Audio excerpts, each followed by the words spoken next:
નમસ્કાર વિદ્યાર્થી મિત્રો, આજે આપણે ધોરણ 12 ભૌતિક વિજ્ઞાન પ્રકરણ 2 સ્થિત વિદ્યુત સ્થિતિમાન અને કેપેસિટન્સ જોઈશું. એમાં આપણે વિદ્યુત ભારોના તંત્રની સ્થિતિ ઊર્જા, 2 બાહ્ય ક્ષેત્રમાં સ્થિતિ ઊર્જા, એના 3 ભાગ જોઈશું. 1 એકલ વિદ્યુત ભારની સ્થિતિ ઊર્જા, 2 બાહ્ય ક્ષેત્રમાં વિદ્યુત ભારોના તંત્રની સ્થિતિ ઊર્જા અને 3 બાહ્ય ક્ષેત્રમાં વિદ્યુત ડાયપોલની સ્થિતિ ઊર્જા. તો શરૂઆત કરીએ આપણે પ્રશ્ન.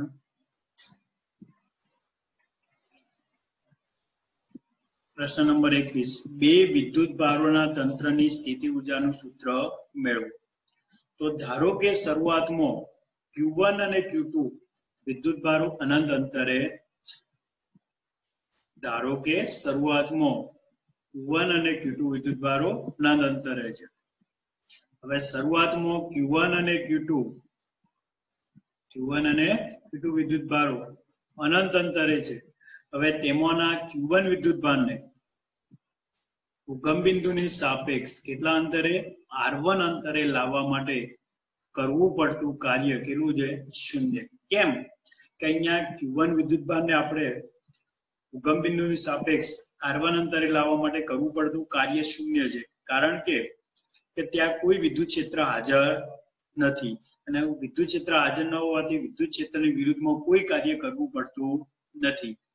એટલે Q1 વિદ્યુત ભારને અનંત અંતરેથી ઉગમ બિંદુની સાપેક્ષ R1 અંતરે લાવવા માટે કરવું પડતું કાર્ય કેટલું થાય છે? 0 થાય છે. હવે Q1 વિદ્યુત ભારનું અવકાશમાં સ્થિતિમાન, Q1 વિદ્યુત ભારનું અવકાશમાં વિદ્યુત સ્થિતિમાન, તો વિદ્યુત સ્થિતિમાનનું સૂત્ર કેટલું હોય? બિંદુવત વિદ્યુત ભારનું વિદ્યુત સ્થિતિમાન KQ/R અને એના પ્રમાણે V1 બરાબર KQ1/R1P. જો R1P એ શું છે? અવકાશમાં ના કોઈ બિંદુ P નું Q1 સ્થાનથી અંતર છે. R1P એ શું છે? અવકાશમાં કોઈ બિંદુ P નું Q1 સ્થાનથી અંતર છે. હવે જો Q1 ના વિદ્યુત ક્ષેત્રમાં હવે Q1 વિદ્યુત ભાર R1 અંતરે છે ઉગમ બિંદુની સાપેક્ષ. હવે Q1 વિદ્યુત ભાર પોતાની આસપાસ શું ઉત્પન્ન કરે છે? વિદ્યુત ક્ષેત્ર ઉત્પન્ન કરે છે. હવે Q1 વિદ્યુત ભારના વિદ્યુત ક્ષેત્રમાં અનંત અંતરેથી હવે Q2 વિદ્યુત ભારને લાવીએ તો કરવું પડતું કાર્ય હવે જોઈએ. તો Q1 વિદ્યુત ભાર વિદ્યુત ક્ષેત્રમાં Q1 વિદ્યુત ભાર પોતાની આસપાસ શું ઉત્પન્ન કરશે? વિદ્યુત ક્ષેત્ર ઉત્પન્ન કરશે. હવે Q1 ના વિદ્યુત ક્ષેત્રમાં અનંત અંતરેથી Q2 વિદ્યુત ભારને આંટુ અંતરે લાવવા માટે બાહ્ય બળ વડે કરેલું કાર્ય કેટલું થશે? W2 W બરાબર QV પ્રમાણે W2 બરાબર Q2V1. કારણ કે Q1 વિદ્યુત ભારનું R1 અંતરે વિદ્યુત સ્થિતિમાન કેટલું છે? V1 અને કયો વિદ્યુત ભાર લાવે આપણે? Q2 એટલે Q2V1 થશે. હવે V1 એટલે KQ1/R1P એટલે એ પ્રમાણે કિંમત મૂકીએ, આ V1 ની કિંમત મૂકીએ તો કેટલું થશે? W2 બરાબર KQ2 ગુણ્યા KQ1Q2/R12. અહીંયા P ની જગ્યાએ બિંદુ 2 લઈ લીધું છે એટલે R21 એટલે R1 અને R2 અંતરે આવેલા બિંદુઓ વચ્ચેનું અંતર છે. એટલે આપણને કાર્ય કેટલું મળશે? KQ1Q2/R12 જેટલું કાર્ય મળશે, આટલું કાર્ય મળશે.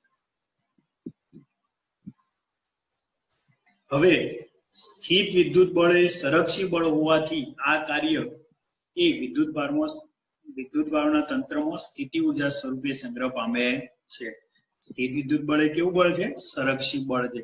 અને તેથી સ્થિત વિદ્યુત બળ સંરક્ષી બળ હોવાથી આ કાર્ય એ તંત્રમાં સ્થિતિ ઊર્જા સ્વરૂપે સંગ્રહ પામે છે.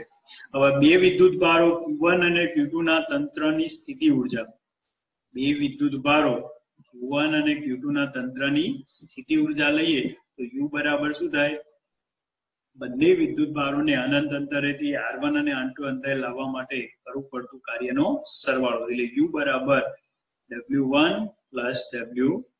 એટલે U બરાબર W1 તો 0 છે તો W2 ની કિંમત મૂકી દો તો U બરાબર KQ1Q2/R12 થશે. આમ બે વિદ્યુત ભારોના તંત્રની સ્થિતિ ઊર્જા તે વિદ્યુત ભારોના ગુણાકારના સમપ્રમાણમાં અને તેમની વચ્ચેના અંતરના વ્યસ્ત પ્રમાણમાં છે. જો પ્રથમ Q2 વિદ્યુત ભારને લાવીએ અને પછી Q1 વિદ્યુત ભારને લાવીએ તો પણ સ્થિતિ ઊર્જાનું જે સમીકરણ 2 છે એમાં કોઈ ફેરફાર થતો નથી. પ્રથમ આપણે Q2 વિદ્યુત ભારને લાવીએ અને પછી Q1 વિદ્યુત ભારને લાવીએ તો પણ સ્થિતિ ઊર્જાના સમીકરણ 2 માં કોઈ ફેરફાર થતો નથી. વ્યાપક રીતે કહીએ તો વિદ્યુત ભારોને ગમે તે રીતે પોતાના નિશ્ચિત સ્થાનો પર લાવવામાં આવે. વ્યાપક રીતે કહીએ તો વિદ્યુત ભારોને ગમે તે રીતે પોતાના નિશ્ચિત સ્થાનો પર લાવવામાં આવે તો પણ સ્થિતિ ઊર્જાનું મૂલ્ય બદલાતું નથી, એટલે કે સ્થિતિ ઊર્જાનું સૂત્ર બદલાતું નથી. કારણ કે સ્થિત વિદ્યુત બળ એ કેવું બળ છે? સંરક્ષી બળ છે અને તેથી તે થતું કાર્ય એ માર્ગ ઉપર આધારિત નથી, ફક્ત તે બે બિંદુઓ વચ્ચેના સ્થાન ઉપર જ આધારિત છે. આગળ જોઈએ.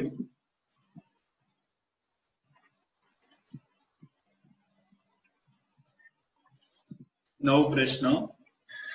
3 વિદ્યુત ભારોના તંત્રની વિદ્યુત સ્થિતિ ઊર્જાનું સૂત્ર. પહેલા 2 વિદ્યુત ભારો માટે જોયું, હવે આપણે 3 વિદ્યુત ભારો માટે જોઈએ છે. તો 3 વિદ્યુત ભારોના તંત્ર માટે સ્થિતિ ઊર્જાનું સૂત્ર જોઈએ. તો ધારો કે Q1, Q2 અને Q3 વિદ્યુત ભારોને અનંત અંતરેથી અનુક્રમે R1, R2 અને R3 અંતરે લાવવામાં આવે છે. એટલે કે Q1, Q2 અને Q3 વિદ્યુત ભારોને અનંત અંતરેથી અનુક્રમે R1, R2 અને R3 અંતરે આવેલા બિંદુઓ અનુક્રમે P1, P2 અને P3 પર લાવવા છે. તો આકૃતિમાં દર્શાવ્યા પ્રમાણે 3 વિદ્યુત ભારોને લાવવાના છે.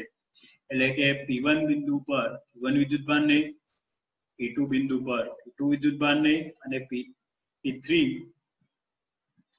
બિંદુ પર Q3 વિદ્યુત ભારને લાવવો છે. અહીંયા Q3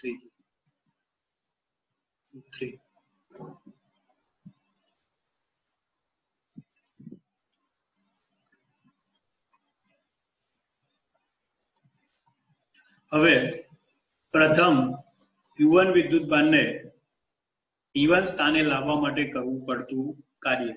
તો પ્રથમ આપણે Q1 વિદ્યુત ભારને P1 સ્થાને લાવવા માટે કરવું પડતું કાર્ય, તો એ કાર્ય કેટલું છે? 0 છે. કેમ 0 છે? તો આપણે સમજી શકીએ કે શરૂઆતમાં P1 સ્થાને કોઈ વિદ્યુત ક્ષેત્ર છે નહીં, એટલે વિદ્યુત ક્ષેત્રની વિરુદ્ધમાં કરવું પડતું કાર્ય કેટલું થયું? 0.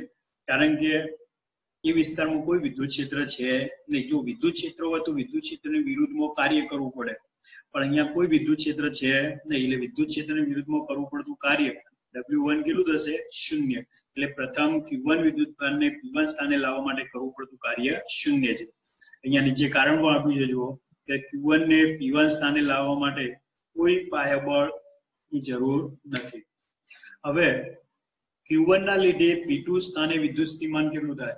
હવે Q1 વિદ્યુત ભાર છે એના લીધે P2 સ્થાને, કારણ કે P2 સ્થાને આપણે Q2 વિદ્યુત ભાર લાવવાનું, તો P2 સ્થાને વિદ્યુત સ્થિતિમાન કેટલું છે આપણે જાણી લઈએ. Q1 ના લીધે P2 સ્થાને વિદ્યુત સ્થિતિમાન લઈએ તો V1 બરાબર કેટલું થાય? KQ upon R પ્રમાણે KQ1 upon R12 થશે. તો અહીંયા Q1 ના લીધે P2 સ્થાને વિદ્યુત સ્થિતિમાન V1 બરાબર KQ1 upon R12 મળે છે. હવે Q2 વિદ્યુત ભાર સ્થાને લાવવા માટે કરવું પડતું કાર્ય જોઈએ. તો કાર્ય W2 બરાબર QV પ્રમાણે V1 ક્રોસ Q2. હવે V1 ની કિંમત KQ1 upon R12 ગુણ્યા Q2, એટલે આપણને W2 કાર્ય કેટલું મળશે? KQ1 upon R12. પહેલું કાર્ય આપણને W1 0 મળ્યું, W2 કેટલું મળ્યું? KQ1 Q2 upon R12 જેટલું મળ્યું. હવે આ પ્રશ્ન જે આગળ જોઈએ આપણે.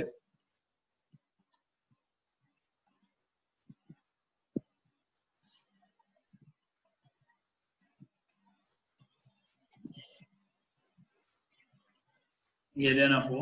હવે Q1 અને Q2 વિદ્યુત ભારો P1 બિંદુ આગળ Q1 વિદ્યુત ભાર છે, P2 બિંદુ આગળ Q2 વિદ્યુત ભાર છે. હવે P3 બિંદુ આગળ કયો વિદ્યુત ભાર લાવવાનો છે?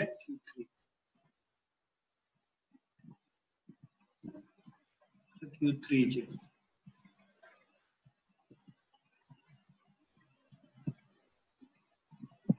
હવે હવે Q1 અને Q2 ના લીધે એટલે Q1 પ્લસ Q2 ના વિદ્યુતભારને લીધે P3 સ્થાને વિદ્યુતસ્થિતિમાન કેટલું હોય? તો Q1 અને Q2 બંનેને લીધે P3 બિંદુ આગળ વિદ્યુતસ્થિતિમાન મળે છે.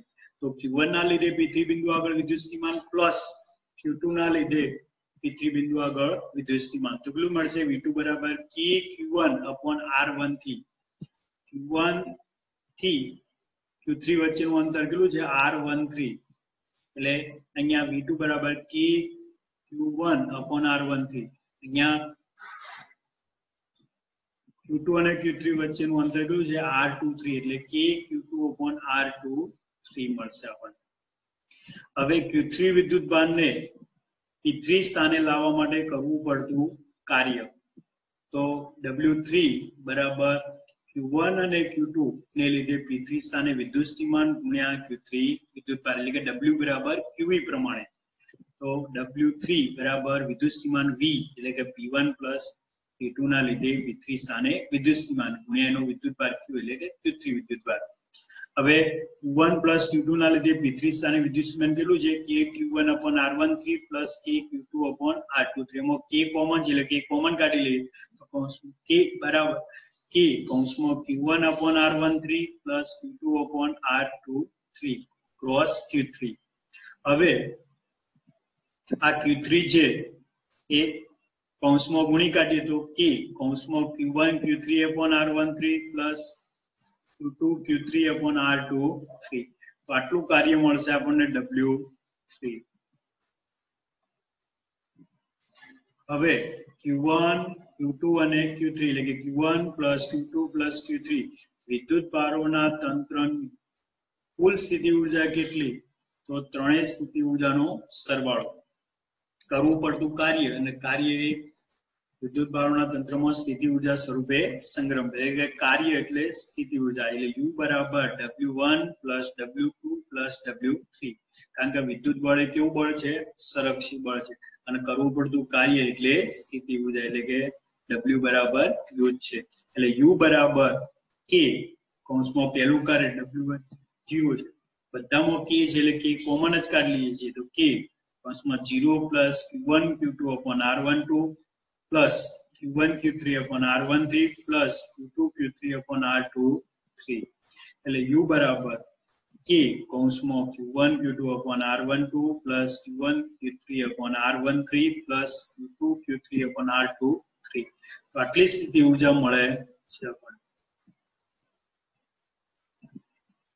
એટલે સમીકરણ 3 એ Q1 અને Q2 માટે કોઈ પણ ચિહ્ન માટે સાચું છે.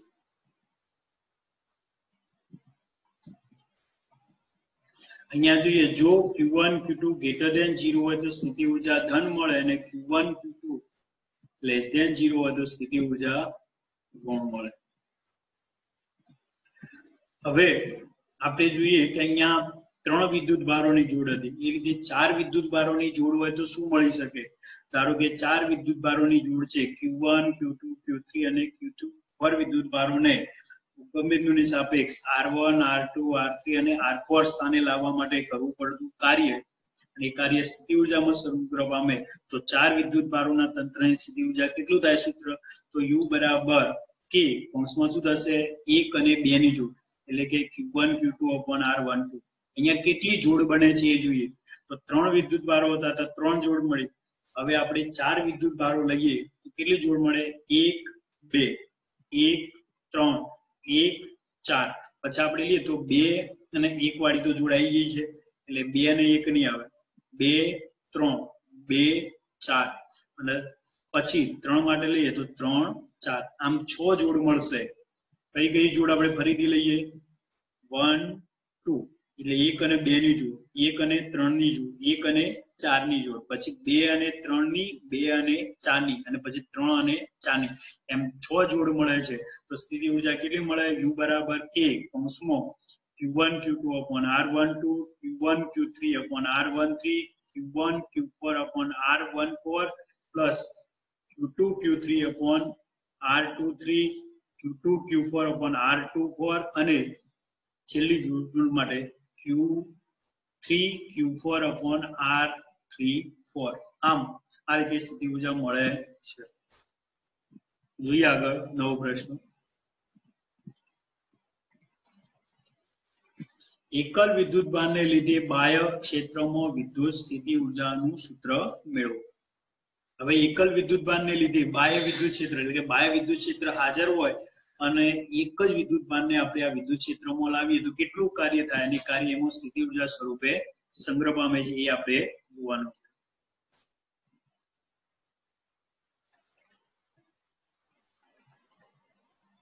હવે બાહ્ય ક્ષેત્ર E અને તેને અનુરૂપ વિદ્યુત સ્થિતિમાન V એ બિંદુએ બદલાઈ શકે છે। બાહ્ય વિદ્યુત ક્ષેત્ર અને તેને અનુરૂપ બાહ્ય વિદ્યુત સ્થિતિમાન એ જુદા જુદા બિંદુએ જુદું જુદું હોય છે। હવે વિદ્યુત સ્થિતિમાનની વ્યાખ્યા મુજબ વિદ્યુત સ્થિતિમાન એ એકમ ધન વિદ્યુત ભારને અનંત અંતરેથી E બિંદુએ લાવવા માટે કરવું પડતું કાર્ય છે। વિદ્યુત સ્થિતિમાનની વ્યાખ્યા મુજબ विद्युत स्थितिमान एकम धन विद्युत भार ने अनंत अंतरे थी क्या बिंदुए ई बिंदुए लाववा माटे करवू पड़तुं कार्य छे। हवे अनंत अंतरे आपणे विद्युत स्थितिमान केटलुं धारी लईशुं? 0। तो अनंत अंतरे विद्युत स्थितिमान 0 लईए तो आम विद्युत भार Q ने अनंत अंतरे थी बाह्य विद्युत क्षेत्रमां P बिंदुए लाववा माटे करवू पड़तुं कार्य। आम विद्युत भार Q ने अनंत अंतरेथी बाह्य क्षेत्र એટલે કે બાહ્ય વિદ્યુત ક્ષેત્રમાં P બિંદુએ લાવવા માટે કરવું પડતું કાર્ય W બરાબર QV જેટલું થશે। હવે આ કાર્ય Q ની સ્થિતિ ઊર્જા સ્વરૂપે સંગ્રહ પામે છે એટલે કે W બરાબર U થશે। એટલે U બરાબર આપણને કેટલું મળશે? QV મળશે। જો કોઈ ઉગમ બિંદુની સાપેક્ષ P બિંદુનો સ્થાન સદિશ આપણે R લઈએ, જો કોઈ ઉગમ બિંદુની સાપેક્ષ P બિંદુનો સ્થાન સદિશ R લઈએ तो Q विद्युत भार ने એટલે કે વિદ્યુત ભાર Q ने બાહ્ય વિદ્યુત ક્ષેત્રમાં R સ્થાન સદિશ ધરાવતા બિંદુ પાસે વિદ્યુત સ્થિતિ ઊર્જા કેટલી થાય? તો UR બરાબર QVR એટલે કે બાહ્ય વિદ્યુત ક્ષેત્રમાં સ્થિતિ ઊર્જા અથવા વિદ્યુત સ્થિતિ ઊર્જા બરાબર વિદ્યુત ભાર ગુણ્યા બાહ્ય ક્ષેત્રમાં વિદ્યુત સ્થિતિમાન એટલે કે UR બરાબર QVR થશે। ઓકે, બાહ્ય ક્ષેત્રમાં વિદ્યુત સ્થિતિ ઊર્જા बराबर विद्युत भार गुण्या बाह्य क्षेत्र में विद्युत स्थितिमान थशे। हवे आपणे नवो प्रश्न जोईए। इलेक्ट्रॉन वोल्ट नी व्याख्या आपो अने तेने जूल एकमों दर्शावो। એટલે આપણે વિદ્યુત સ્થિતિ ઊર્જાનો એકમ છે એ આપણે જૂલમાં પણ લઈ શકીએ, ઇલેક્ટ્રોવોલ્ટમાં પણ લઈ શકીએ। તો અહીંયા આપણે જોઈએ કે जो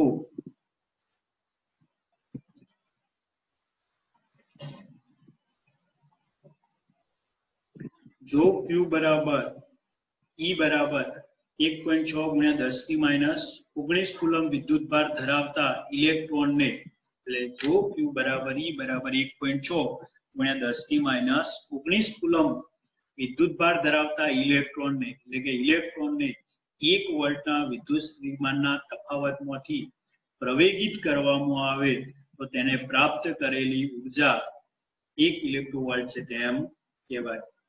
હવે प्राप्त करेली ऊर्जा કેટલી લઈશું? W બરાબર QV પ્રમાણે W બરાબર Q ડેલ્ટા V। હવે Q એટલે ઇલેક્ટ્રોન છે એટલે એનો વિદ્યુતભાર 1.6 ગુણ્યા 10⁻⁹ ગુણ્યા 1 એટલે 1.6 ગુણ્યા 10⁻⁹ જૂલ। તો ઇલેક્ટ્રોન ને 1 વોલ્ટના વિદ્યુત સ્થિતિમાનના તફાવતમાંથી પ્રવેગિત કરતો તેને પ્રાપ્ત કરેલી ઊર્જા કેટલી હશે? 1.6 ગુણ્યા 10⁻⁹ જૂલ છે, જેને આપણે 1 ઇલેક્ટ્રોવોલ્ટ કહીએ છીએ। તો ઊર્જાના એકમને 1 ઇલેક્ટ્રોવોલ્ટ એટલે ટૂંકમાં 1 EV વડે દર્શાવવામાં આવે છે। વ્યાખ્યા 1 ઇલેક્ટ્રોવોલ્ટની તો 1 વોલ્ટના વિદ્યુત સ્થિતિમાનના તફાવત હેઠળ 1 વોલ્ટના વિદ્યુત સ્થિતિમાનના તફાવતની અસર હેઠળથી પસાર થતા ઇલેક્ટ્રોનની સ્થિતિ ઊર્જામાં થતા ફેરફારને 1 ઇલેક્ટ્રોવોલ્ટ કહે છે। ફરીથી 1 વોલ્ટના વિદ્યુત સ્થિતિમાનના તફાવતની અસર હેઠળ તેમાંથી પસાર થતા ઇલેક્ટ્રોનની સ્થિતિ ઊર્જામાં થતા ફેરફારને 1 ઇલેક્ટ્રોવોલ્ટ કહે છે। સામાન્ય રીતે પરમાણુ અને ન્યુક્લિયરમાં ભૌતિક વિજ્ઞાનમાં सामान्य रीते परमाणु अने न्यूक्लियर भौतिक विज्ञान में आ एकमों વધુ પ્રમાણમાં ઉપયોગ થાય છે એટલે કે વિદ્યુત સ્થિતિ ઊર્જાનો એકમ ઇલેક્ટ્રોવોલ્ટમાં વધારે ઉપયોગ થાય છે એમાં ઇલેક્ટ્રોવોલ્ટના ગુણાંક અને ઉપગુણાંક આપણે જોઈએ તો ઇલેક્ટ્રોવોલ્ટ એટલે કે 1 મિલી ઇલેક્ટ્રોવોલ્ટ એટલે કે 10⁻³ ઇલેક્ટ્રોવોલ્ટ એટલે કે 10⁻³ ગુણ્યા 1.6 ગુણ્યા 10⁻19 गुणाकार करिए सादुरूप आपीए तो 1.6 गुण્યા 10⁻22 जूल થશે એટલે કે 10⁻3 ગુણ્યા 1.6 ગુણ્યા 10⁻19 19 3 22 થશે એટલે 1.6 ગુણ્યા 10⁻22 જૂલ હવે 1 કિલો ઇલેક્ટ્રોવોલ્ટ હવે 1 કિલો એટલે 10⁻3 ઇલેક્ટ્રોવોલ્ટ હવે 10⁻3 ગુણ્યા 1.6 ગુણ્યા 10⁻19 જૂલ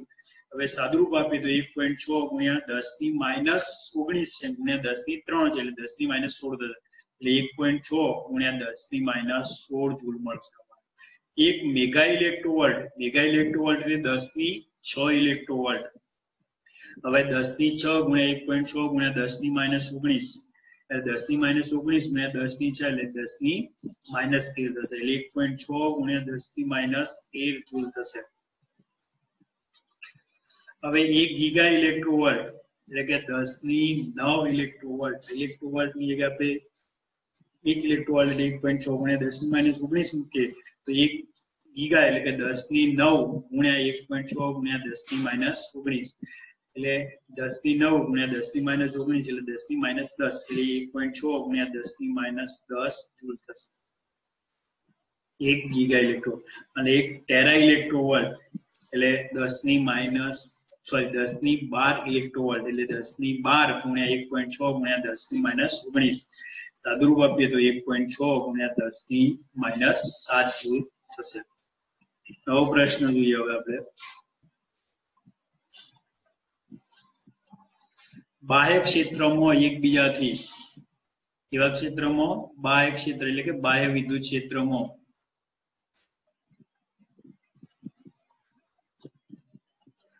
બાહ્ય ક્ષેત્રોમાં એકબીજાથી કેટલા અંતરે r અંતરે રહેલા બે વિદ્યુત ભારો માટે સ્થિતિ ઊર્જાનું સૂત્ર મેળવો હવે આગળ આપણે કોઈ વિદ્યુત ક્ષેત્રના બે વિદ્યુત ભારોના તંત્રની સ્થિતિ ઊર્જા જોઈ અહીંયા વિદ્યુત ક્ષેત્ર હાજર છે અને બે વિદ્યુત ભારોને આપણે r1 અને r2 અંતરે લાવીએ તો કેટલું કાર્ય થાય ને કાર્ય એમાં સ્થિતિ ઊર્જા સ્વરૂપે સંગ્રહ પામે છે તે જોવાનું છે તો આકૃતિમાં બાહ્ય વિદ્યુત ક્ષેત્ર E માં અહીંયા બાહ્ય વિદ્યુત ક્ષેત્ર કેટલું છે E છે સ્ત્રોત વિદ્યુત ભારના કારણે મળતું વિદ્યુત ક્ષેત્ર E છે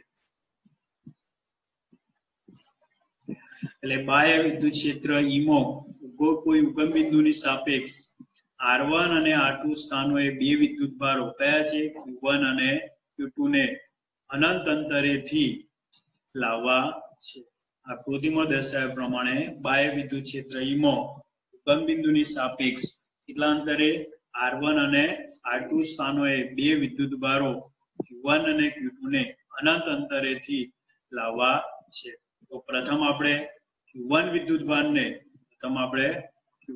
ભારને અનંત અંતરેથી r1 અંતરે લાવવા માટે કરવું પડતું કાર્ય જોઈએ તો w1 બરાબર qv r1 એટલે w બરાબર qv પ્રમાણે w1 બરાબર q1v r1 આટલું કાર્ય થશે આગળ આપણે જોયું તો વિદ્યુત ક્ષેત્ર નહોતું તો કાર્ય શૂન્ય હતું પણ અહીંયા વિદ્યુત ક્ષેત્ર હાજર છે એટલે કેટલું કાર્ય થશે w1 બરાબર q1 v r1 થશે હવે q2 વિદ્યુત ભારને લાવવું છે અનંત અંતરેથી તો q2 વિદ્યુત ભારને અનંત અંતરેથી લાવવું હોય તો સ્ત્રોત વિદ્યુત ભાર અને q2 વિદ્યુત ભારથી મળતા વિદ્યુત ક્ષેત્રની વિરુદ્ધમાં કાર્ય કરવું પડે એટલે q2 વિદ્યુત ભાર જ્યારે અનંત અંતરેથી લાવીએ ત્યારે એક તો સ્ત્રોત વિદ્યુત ભારના કારણે વિદ્યુત ક્ષેત્ર હશે બીજું q1 વિદ્યુત ભારના કારણે વિદ્યુત ક્ષેત્ર હશે એટલે બે વિદ્યુત ક્ષેત્રોનો સામનો કરીને q2 વિદ્યુત ભારને અનંત અંતરેથી આપણે r2 સ્થાને લાવીએ છીએ તો પહેલું આપણે જોઈએ કે q2 વિદ્યુત ભારને અનંત અંતરેથી r2 અંતરે લાવવા માટે એક કાર્ય કેટલું થશે w2 બરાબર q2v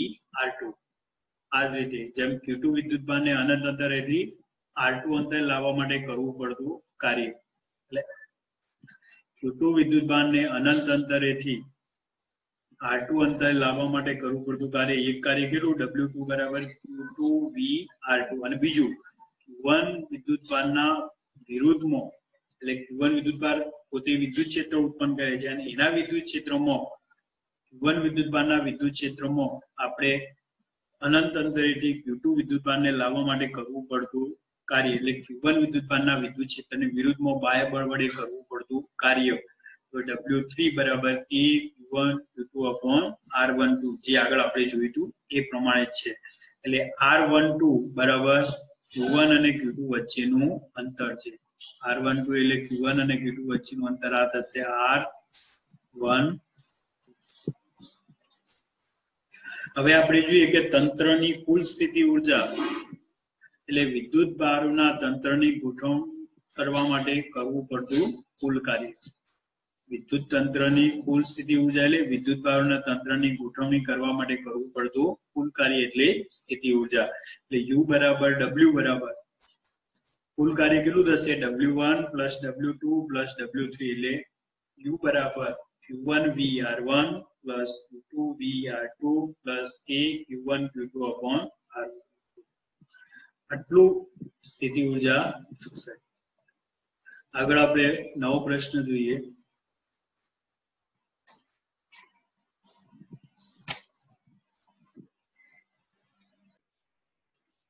હવે આપણે જોઈએ નિયમિત વિદ્યુત ક્ષેત્રમાં મૂકેલી વિદ્યુત ડાયપોલની સ્થિતિ ઊર્જાનું સૂત્ર મેળવો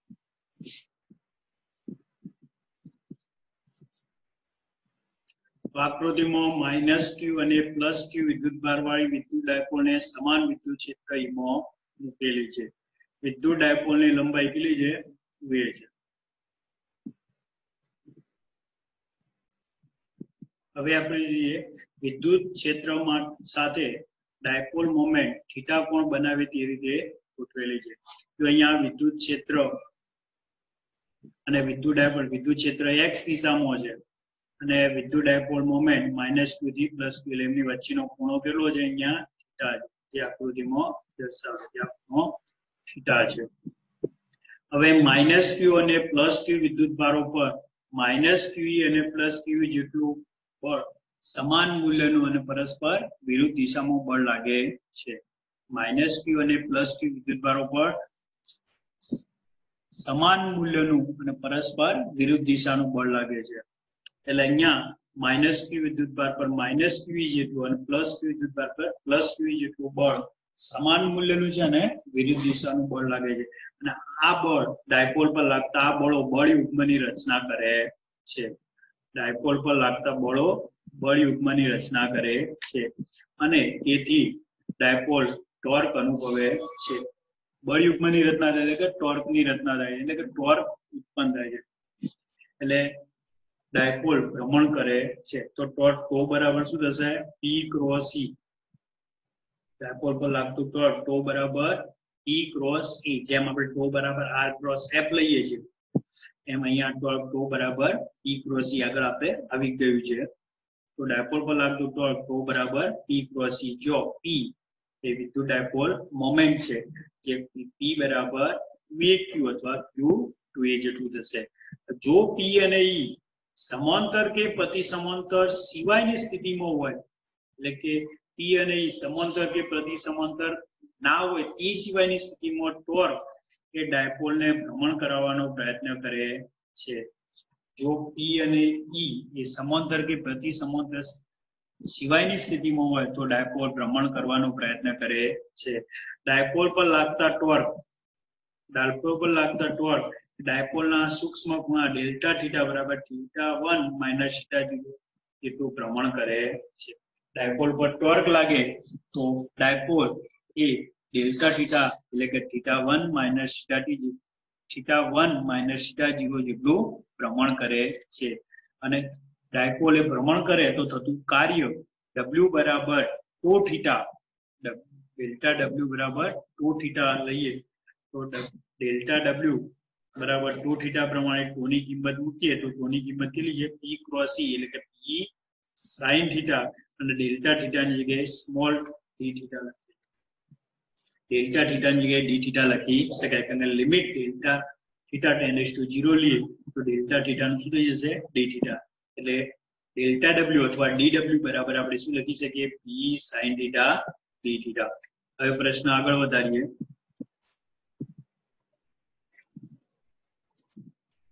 હવે જોઈએ તો થીટા 1 થીટા 0 થી થીટા 1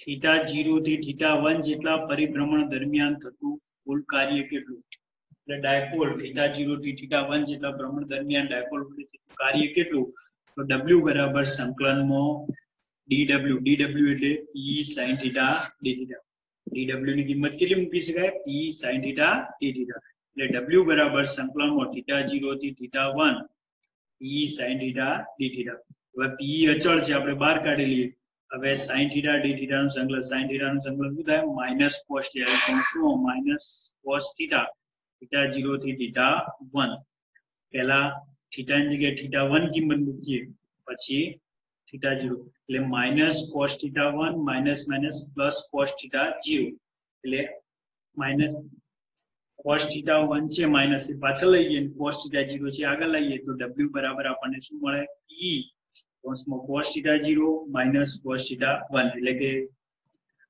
w બરાબર કરવું પડતું કાર્ય એટલે સ્થિતિ ઊર્જા કેટલું મળ્યું આપણને w બરાબર p cos θ 0 minus cos θ 1 અને આ કાર્ય ડાયપોલમાં સ્થિતિ ઊર્જા સ્વરૂપે સંગ્રહ પામે છે એટલે ડાયપોલની સ્થિતિ ઊર્જા આપણે કેટલી લઈશું u બરાબર p cos θ 0 minus cos θ 1 આ જે છે એ જી અને નીટમાં અથવા દાખલા ગણવા માટે ખૂબ ઉપયોગી થશે જો શરૂઆતમાં ડાયપોલ થીટા બરાબર π/2 કોણે મૂકેલી હોય અને તે સ્થિતિમાંથી થીટા 1 બરાબર થીટા કોણે બનાવે તો તેને ભ્રમણ આપીએ થીટા 1 બરાબર થીટા કોણ બનાવે તેને ભ્રમણ આપીએ તો ડાયપોલની સ્થિતિ ઊર્જા કેટલી થાય u બરાબર p cos π/2 minus cos θ cos π/2 ની કિંમત કેટલી થાય cos π/2 ની કિંમત થશે 0 એટલે p0 minus cos θ એટલે minus p cos θ તો સ્થિતિ ઊર્જા કેટલી મળે આપણને minus p cos θ અને minus એમને મૂકીએ p cos θ એટલે p dot e જેમ pb cos θ e dot b લખી શકાય એમ p cos θ માટે p dot e લખી શકાય એટલે આપણને સ્થિતિ ઊર્જા મળશે u બરાબર minus p dot e અથવા u બરાબર minus p cos θ મળશે જે દાખલા ગણવા માટે ખૂબ ઉપયોગી થશે આગળ પ્રશ્ન જોઈએ નવો સમાન વિદ્યુત ક્ષેત્રમાં મૂકેલી ડાયપોલની સ્થાયી સમતોલન અસ્થાયી સમતોલન અને મહત્તમ અસ્થાયી સમતોલન સ્થિતિ સમજાવો તો અહીંયા આ પ્રશ્ન છે એ ખાસ કરીને ટૂંકા પ્રશ્નોમાં અથવા જી અને નીટમાં એમસીક્યુ તરીકે ખાસ પૂછાય છે એટલે તમારે આ ધ્યાન રાખવાનું છે કે સમાન વિદ્યુત ક્ષેત્રમાં વિદ્યુત ડાયપોલની સ્થિતિ ઊર્જા હમણાં જોઈએ પ્રમાણે કેટલી લખી શકાય તો સમાન વિદ્યુત ક્ષેત્રમાં વિદ્યુત ડાયપોલની સ્થિતિ ઊર્જા u બરાબર minus p dot e એટલે કે minus p cos θ છે જો θ એ p અને e વચ્ચેનો ખૂણો છે θ એ કોની વચ્ચેનો ખૂણો છે p અને e વચ્ચેનો ખૂણો છે જો p સમાંતર e હોય p અને e સમાંતર એટલે કે વિદ્યુત ડાયપોલ મોમેન્ટ અને વિદ્યુત ક્ષેત્ર એક જ દિશામાં હોય તો θ કેટલો મળે 0 જો θ 0 હોય તો સ્થિતિ ઊર્જા u બરાબર minus p cos 0 એટલે 1 એટલે minus p જેટલી મળે સ્થિતિ ઊર્જા એટલે સ્થિતિ ઊર્જા u બરાબર minus p જેટલી મળે છે ડાયપોલની સ્થાયી સમતોલન સ્થિતિ કહેવાય છે તો સમતોલન સ્થાયી સમતોલન સ્થિતિમાં ડાયપોલની સ્થિતિ ઊર્જા કેટલી આવું જી અને નીટમાં એમસીક્યુ પૂછી શકાય કેટલી હશે u બરાબર minus p જેટલી હોય છે જો p સમાંતર minus e એટલે કે બંને વચ્ચેનો ખૂણો કેટલો હોય 180 એટલે કે પ્રતિ સમાંતર હોય એટલે કે જો વિદ્યુત ડાયપોલ મોમેન્ટ p અને e પરસ્પર વિરુદ્ધ દિશામાં હોય એટલે એમની વચ્ચેનો ખૂણો 180 હોય તો સ્થિતિ ઊર્જા u બરાબર minus p cos 180 cos 180 minus 1 એટલે minus p ગુણ્યા minus 1 એટલે plus p એટલે અહીંયા સ્થિતિ ઊર્જા કેટલી મળે છે u બરાબર p જેટલી મળે છે જે સ્થિતિ ઊર્જાનું મહત્તમ મૂલ્ય દર્શાવે છે અને આ ડાયપોલની અસ્થાયી સંતુલન સ્થિતિ કહેવાય છે જો થીટા બરાબર 0 હોય તો ડાયપોલની સ્થાયી સંતુલન સ્થિતિ, અને જો થીટા બરાબર 180 હોય તો ડાયપોલની અસ્થાયી સંતુલન સ્થિતિ દર્શાવે છે. જો પી અને ઈ લંબરૂપે હોય એટલે કે વિદ્યુત ડાયપોલ મોમેન્ટ અને વિદ્યુત ક્ષેત્ર લંબરૂપે હોય એટલે કે થીટા કેટલો મળશે 90 મળે તો સ્થિતિ ઉર્જા અહીંયા u બરાબર -e cos 90 એટલે 0 એટલે સ્થિતિ ઉર્જા 0 મળશે. એટલે જો વિદ્યુત ડાયપોલ મોમેન્ટ અને વિદ્યુત ક્ષેત્ર લંબરૂપે હોય તો સ્થિતિ ઉર્જા 0 હોય છે અને ડાયપોલની આ સ્થિતિને મહત્તમ અસમતોલન સ્થિતિ કહે છે. મહત્તમ અસમતોલન સ્થિતિ દર્શાવે છે. તો અહીંયા 3 પ્રકારની સ્થિતિ જોઈ: સ્થાયી સંતુલન, અસ્થાયી સંતુલન અને મહત્તમ અસ્થાયી સંતુલન સ્થિતિ. ક્યારે મળે, કેટલો હોય પી અને ઈ વચ્ચેનો, એ આપણે પ્રશ્નમાં જી અને નીટમાં પૂછી શકાય. હવે આગળ પ્રશ્ન જોઈએ, નવો પ્રશ્ન. હવે બે વિદ્યુત ભારોના તંત્રની સ્થિતિ ઉર્જાના સૂત્ર પરથી બાહ્ય ક્ષેત્રમાં ડાયપોલની સ્થિતિ ઉર્જાનું સૂત્ર. હવે બાહ્ય વિદ્યુત ક્ષેત્રમાં ડાયપોલની સ્થિતિ ઉર્જા કેટલી હોય આપણે એ જોઈએ.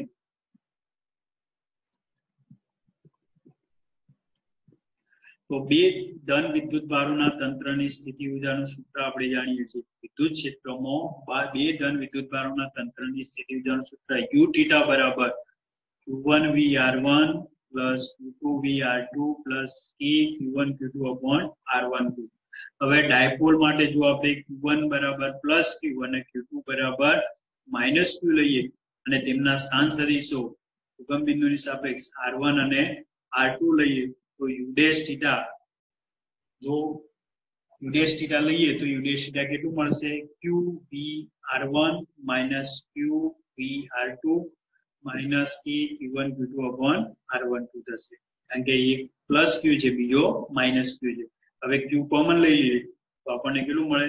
q કૌંસમાં vr1 minus vr2 કૌંસ પૂરો minus q k q1 q2 upon r12 મળે છે. હવે r1 અને r2 સ્થાનો વચ્ચેના વિદ્યુતસ્થિતિમાનનો તફાવત, r1 અને r2 સ્થાનો વચ્ચેનો વિદ્યુતસ્થિતિમાનનો તફાવત કોના જેટલો થાય? તો એકમ વિદ્યુતભારને ક્ષેત્રની વિરુદ્ધમાં r2 થી r1 સુધી લાવવા માટે કરવું પડતું કાર્ય બરાબર હોય છે. r2 અને r1 સ્થાનો વચ્ચે વિદ્યુતસ્થિતિમાનનો તફાવત કેટલો હોય? તો એકમ ધન વિદ્યુતભારને ક્ષેત્રમાં વિરુદ્ધમાં r2 થી r1 સુધી લાવવા માટે કરવા પડતા કાર્ય જેટલો હોય છે. અને બળને સમાંતર સ્થાનાંતર કેટલું થાય? 2a cos θ. તો અહીંયા આપણે જોઈએ છે બળને સમાંતર કેટલું cos θ થાય? તો આ જો આ 2a અંતર છે, આ કેટલું છે? આ 2a છે, આ 2a. આ કોણ કેટલો થશે? થીટા થશે. તો બળને સમાંતર ઘટક કેટલો થાય? 2a cos θ.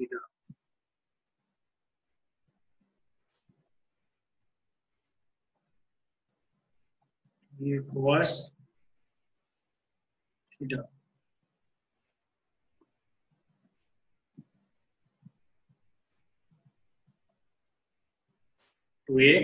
θ. તો અહીંયા બળને સમાંતર સ્થાનાંતર કેટલું થશે? 2a cos θ. તો વિદ્યુતસ્થિતિમાનનો તફાવત vr1 minus vr2 કેટલું થાય? વિદ્યુતસ્થિતિમાન એકમ ધન વિદ્યુતભારને વિદ્યુત ક્ષેત્રની વિરુદ્ધમાં r2 થી r1 સુધી લાવવા માટે કરવું પડતું કાર્ય છે. એટલે vr1 minus vr2 w જેટલું થશે. કેટલું થશે? કાર્ય w બરાબર બળ ગુણ્યા સ્થાનાંતર. બળ f ડોટ d લખી શકાય. હવે f બરાબર qe, q એટલે એકમ ધન વિદ્યુત, q ની કિંમત 1. હવે e એટલે e જ રાખીએ છીએ અને સ્થાનાંતર તો 2a cos θ એટલે minus e cross 2a cos θ થશે. હવે અહીંયા e બરાબર q2a લખીએ છીએ. એમાં q ની કિંમત કેટલી છે? 1 કુલમ છે. બરાબર કેટલું છે? એકમ ધન વિદ્યુતભાર છે એટલે q ની કિંમત 1 કુલમ લઈએ તો p બરાબર શું લખી શકાય? 2a. એટલે આ 2a ની જગ્યાએ આપણે p મૂકી શકીએ તો minus e cos θ થશે. એટલે vr1 minus vr2 કેટલું થાય? minus p cos θ જેટલું. કારણ કે 2a ની કિંમત p જેટલી લખી શકાય. 2a કેટલું લખી શકાય? પી જેટલું એટલે માઇનસ પી કોસ થીટા થશે. હવે વિદ્યુત ક્ષેત્રની વિરુદ્ધમાં કાર્ય છે એટલે આગળ અહીંયા માઇનસ મૂકેલું છે એટલે VR1 માઇનસ VR2 બરાબર માઇનસ પી કોસ થીટા છે. હવે યુ ડેશ થીટા બરાબર શું લખાય માઇનસ પી કોસ થીટા. આગળ જે સમીકરણ 1 છે આ સમીકરણ 1 માં કિંમત મૂકો VR1 માઇનસ VR2 ની આની કિંમત મૂકી દો તો યુ ડેશ થીટા કેટલું મળશે minus P cos theta minus PQ square upon V જેટલું થશે. હવે Q ની કિંમત આ કેટલી મૂકવાની છે Q બરાબર 1 કુલમ એટલે 1 અને પછી VR1 માઇનસ VR2 ની કિંમત માઇનસ પી કોસ થીટા એટલે યુ ડેશ થીટા બરાબર minus P cos theta minus PQ Q અને Q સરખા એટલે કે Q સ્ક્વેર અપોન 2 1 Q2 ની જગ્યાએ QQ મૂકી એટલે Q સ્ક્વેર અપોન 2.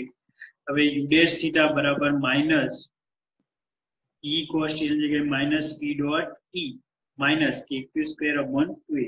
અહીંયા ડાયપોલ યુ થીટા અને યુ ડેશ થીટા માત્ર એક અચળાંક જેટલું જ જુદું પડે છે એટલે પ્લસ Q અને માઇનસ Q ને બાહ્ય વિદ્યુત ક્ષેત્રમાં વિદ્યુત ક્ષેત્રની વિરુદ્ધમાં લાવવા માટે કરવું પડતું કાર્ય કેવું હશે સમાન અને વિરુદ્ધ થશે એટલે એકબીજાની અસર શું કરશે નાબૂદ કરશે. પ્લસ Q વિદ્યુતભારને વિદ્યુત ક્ષેત્રની વિરુદ્ધમાં લાવવા માટે કરવું પડતું કાર્ય અને માઇનસ Q વિદ્યુતભારને બાહ્ય વિદ્યુત ક્ષેત્રની વિરુદ્ધમાં લાવવા માટે કરવું પડતું કાર્ય સમાન મૂલ્યનું પરસ્પર વિરુદ્ધ દિશામાં હોવાથી એકબીજાની અસર શું કરશે નાબૂદ કરશે. એટલે જો થીટા બરાબર થીટા 0 બરાબર π/2 લઈએ જો થીટા 0 બરાબર કેટલું લઈએ π/2 લઈએ તો Q VR1 minus VR2 Q કૌંસમાં VR1 માઇનસ VR2 કેટલું થાય 0 કારણ કે કરવું પડતું કાર્ય કેટલું થઈ જશે 0. થીટા 0 બરાબર કેટલું છે π/2 છે એટલે કારણ કે જો VR1 માઇનસ VR2 બરાબર minus P cos theta theta 90 લે તો cos 90 ની કિંમત કેટલી થાય અહીંયા 0 એટલે VR1 માઇનસ VR2 કેટલું થાય કાર્ય 0 થશે એટલે કે Q કૌંસમાં VR1 માઇનસ VR2 0 થશે. જો સમીકરણ 2 ના બીજા પદને અવગણીએ તો હવે સમીકરણ 2 જોઈએ તો સમીકરણ 2 માં આ જે બીજું પદ છે એને અવગણવામાં આવે તો યુ ડેશ થીટા કેટલું મળે આપણને માઇનસ P ડોટ E મળે છે અને જે U બરાબર માઇનસ P ડોટ E જેવું જ છે. આટલા સુધી આપણે